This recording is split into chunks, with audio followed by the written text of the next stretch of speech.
Last night, Donald Trump took his tiny little fingers to Truth Social to announce that this morning, Pete Hegseth would be holding the press conference to end all press conferences, that he'd be attacking the fake news media, going after their lies, which was really just reporting of actual intelligence that was leaked out of Pete Hegseth's own Pentagon. But nevertheless, Donald Trump's posting was not just an anticipation of the event, he was also live tweeting it, essentially, as Pete Hegseth melted down and lost his mind, but he was just as bad as Trump. We're going to get into those posts and, of course, this disastrous press conference. But first, let's start with how Pete Hegseth opened it, attacking the leaker. What a surprise. Folks in this room are privy to that information because of the proximity here in the Pentagon. It's an important responsibility. And time again, classified information is leaked or peddled for political purposes to try to make the president look bad. And what's really happening is you're undermining the success of incredible B-2 pilots and incredible F-35 pilots and incredible refuelers and incredible air defenders who accomplished their mission, set back a nuclear program in ways that other presidents would have dreamed. How about we celebrate that? How about we talk about how special America is, that only we have these capabilities? I think it's too much to ask, unfortunately, for the fake news. So we're used to that. But we also have an opportunity to stand at the podium and read the truth of what's really happening. And the reality is, you want to call it destroyed, you want to call it defeated, you want to call it obliterated, choose your word. This was an historically successful attack, and we should celebrate it as Americans. And it gives us a chance to have peace, chance to have a deal, and an opportunity to prevent a nuclear Iran, which is something President Trump talked about for 20 years, and no other presidents had the courage to actually do. So Pete Hegseth and Carolyn Leavitt continue to do this. And of course, they're such bad liars. They're such bad stooges of Donald Trump, but they continue to go after the leaker. They're saying, oh, the leaker, what a horrible person. This is the worst thing that ever happened. This is the biggest failure right now. It's the fact that there are leaks.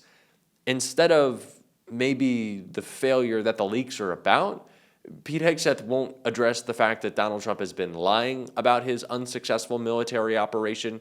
He just wants to attack those who are sharing the intelligence about it. Mind you, members of Congress had their intelligence briefing canceled by Donald Trump. So they have no information on the strikes or what's coming next even. And so without this leak, we would have zero information. And Pete Hegseth, yeah, that's exactly where he wants us, because he also understands nothing, which is why he continued to attack a reporter just to her face when questioned over one of the biggest failures of this operation that we can see right here. I've seen that suggests that we didn't hit exactly what we wanted to hit in those locations. That's not the question, though. It's about highly enriched uranium. Do you have certainty that all the highly enriched uranium was inside the Fordo Mountain, or some of it, because there were satellite photos that showed more than a dozen trucks there 2 days in advance? Are you certain none of that highly enriched uranium was moved? Of course, we're watching every single aspect, but Jennifer, you've been about the worst, the one who misrepresents the most intentionally what the president says. I'm familiar. Report about the ventilation shafts on Saturday night. And in fact, I was the first to describe the B-2 bombers, the refueling, the entire mission with great accuracy. So I take issue with that. I appreciate you acknowledging that this was the first the most successful mission based on operational security that this department has done since you've been here, and I appreciate that. So we're looking at all aspects of intelligence. It really is a full circle moment that the reason why Donald Trump was launching this strike on Iran was to destroy their uranium.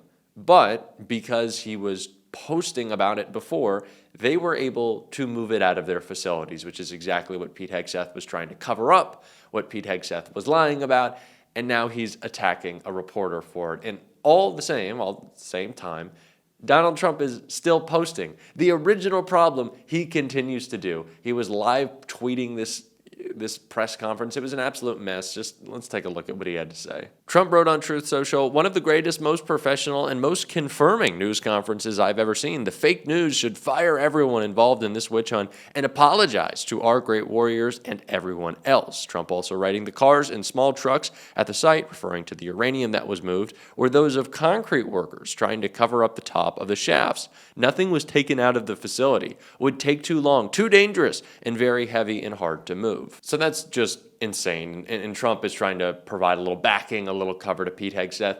But what's so interesting here is two things. On the second tweet, Donald, if you know for certain that no uranium was moved out of those facilities, why not show us the intelligence? This is a thing that we see so consistently from an administration that says it's the most transparent in history.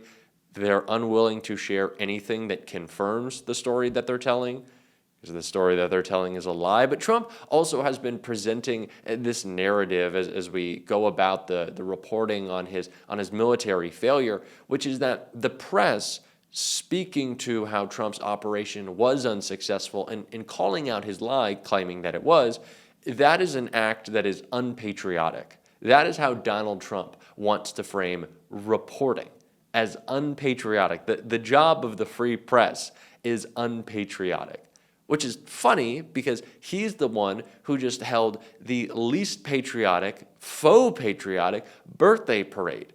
He was pretending, oh, I love our troops, when it was really just an exercise in vanity. And no one has gone after the service members who have so bravely served this country more than Donald Trump, not just with his words, but his actions. And John Ossoff broke all that down, talking about the way that this guy who claims he loves our troops has treated them. I want to take a look right here. How much of your medical services request is for personnel? And how many personnel through this medical services request do you intend to employ in FY26? At the current, and I also have, I have my budget, Andrew, here as well, if there's the numbers that we need, if Mr. Chairman, with yours. The issue that you brought up is right now there are currently 465,000 employees in VA as a whole. VHA has 409,000 of those. I'm so sorry, Mr. The question is, how many staff do you intend to employ through the medical services budget in FY26? Do we, Andrew? 396,000? 396,000. 396,000. Yes. Okay. The FY25 request, and just to be clear, that's intended staffing of medical services in FY26. Say the number again. 395? 396,000. 396,000. 396,000. Okay. Yes. How many physicians do you intend to employ in FY26? Physicians. Physicians, we employ a large number of physicians. I'm sorry, who are you? Andrew is our budget. Right now, we currently have 28,868 physicians. Yeah, so how many physicians do you intend to employ in FY26? We're not cutting physicians, so at this point in time, under that budget, we're still looking So, to continue at 28,868 at minimum, because we're also having to add physicians which are not which are exempt. So we're adding here's those. what we usually. And because This is, for example, the budget request from 25, and it specifies that for 25 we're requested 25,099 physicians. So we usually get this in advance of this hearing. So my question is just how many doctors you intend to employ. yeah, and at this point in time, I'll take that and get it back to you. As I told you yesterday on the phone, there'll be some more information coming later this week. Okay, how about dentists? Same answer. Do you have the number for nurses? We currently employ 91,040. I'll have the. But my question is how many? And I understand, and the breakdown will be provided as I said yesterday. Okay, well, how have you calculated the money you need for personnel without having yet decided how many personnel to employ? In the breakdown of the budget, which right now is still going on, these are the numbers that we are using to go forward from last year's budget into this year's budget. And at this point, there is also a gap in how many we have currently hired and not hired. And so at this point, I'll have the numbers for you that we've not provided yet. We'll be providing those numbers. But you've proposed about $17 or $18 billion cut to the medical services account, correct? That is not, the president's budget makes adjustments to the funding that devote additional funding appropriate fund to community care. This is not a cut to total to funding to VHA. In fact, the total medical care budget grew by 17% to $24 billion. Not medical care, medical services. So here's your, Okay. just to be clear, I mean, the chairman mentioned this, we usually get I understand this, completely. which specifies how many folks you intend to employ. We have a 26-page PowerPoint, but in that 26-page PowerPoint, here are specified about $17 billion in cuts to the medical services budget. So what are you cutting in medical services? Specifically, who are you cutting, since that's exclusively personnel? Again, and this is the issue that we have right now, and I'll just state this for either of us to go back in circles. We'll be providing more of those numbers, as I said yesterday on our phone call this week. So at this point in time, the numbers that we're providing are the numbers that we have at this point. I'll be happy to talk to you further about those later. And understand that's why we usually get these in advance of this hearing. I mean, I'm wondering if we need to reconvene having received the full budget request. Because the thing that is causing a lot of consternation is this proposed $17, $18 billion cut to medical services. I mean, and so today is the budget hearing where you justify the budget request. So how do you justify this cut to medical services, and who are you going to fire in order to pay for it? And I'll go back to the same answer I gave you just a few minutes ago. I mean, in this process, we'll have the more information on that part of it as we go forward. The basis of the budget was based on our workforce as it existed and moving forward, and the numbers have not been cut to the medical I'm sorry, yes, the it care has. budget. You have in your PowerPoint here $17 to $18 billion in cuts to medical services. Again, this is a 26-page PowerPoint to justify the budget. So, and this is the budget hearing. So who's getting fired? The way that Donald Trump has attacked and undermined the VA is disgraceful. Again, he is trying to present this narrative as if, always, when he is the victim. But two, we're not caring enough about those who carried out this brave mission. And it was a brave mission. No one is saying anything to the contrary. But Donald, if you care so much about those who've served, why not protect them, support them, treat them with dignity when they come home?